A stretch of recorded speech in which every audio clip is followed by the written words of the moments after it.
اعوذ باللہ من الشیطان الرجیم بسم اللہ الرحمن الرحیم۔ اسلامی معلوماتی ویڈیو شروع کرنے سے پہلے تمام مومن مسلمان بھائیوں کو ہمارا سلام، السلام علیکم ورحمۃ اللہ وبرکاتہ۔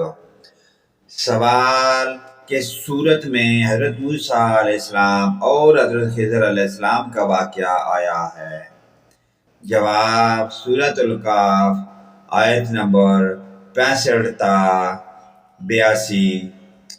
سوال: وہ کون سی سورت ہے جس میں بسم اللہ الرحمن الرحیم 2 بار آیا ہے؟ جواب: سورت النمل آیت نمبر 30۔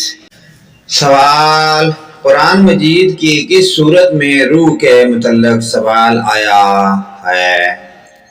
جواب: سورہ اسراء آیت نمبر 85۔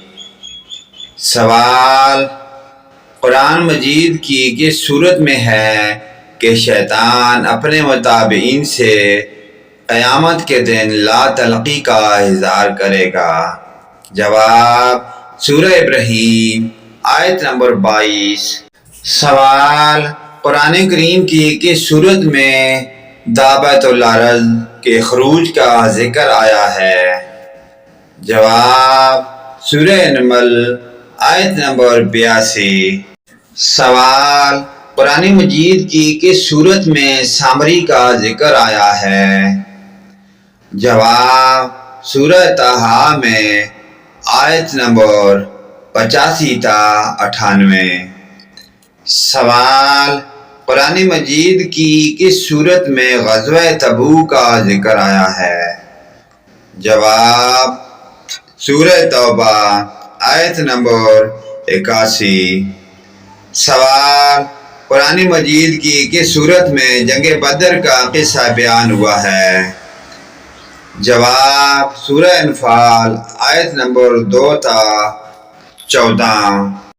سوال: قرآن مجید کی کس سورت میں اصحاب الاخدود خندقوں والے کا واقعہ آیا ہوا ہے؟ جواب: سورہ بروج۔ نمبر 1، دابۃ الارض قیامت کی ایک بڑی نشانی کے طور پر دابۃ الارض کا ظہور ہوگا۔ اللہ تعالیٰ زمین سے ایک جانور نکالے گا۔ اس جانور کے بے شمار اوصاف ہیں جو تفسیر اور فتن کی کتابوں میں مذکور ہیں، لیکن وہ سب کی سب ناقابل اعتبار اور بلا دلیل ہیں۔ نمبر 2، سامری۔ یہ آل فرعون کا ایک قطبی آدمی تھا جو موسیٰ پر ایمان لے آیا تھا، اور جب موسیٰ بنی اسرائیل کو لے کر مصر سے نکلے تو یہ بھی ساتھ ہو لیا۔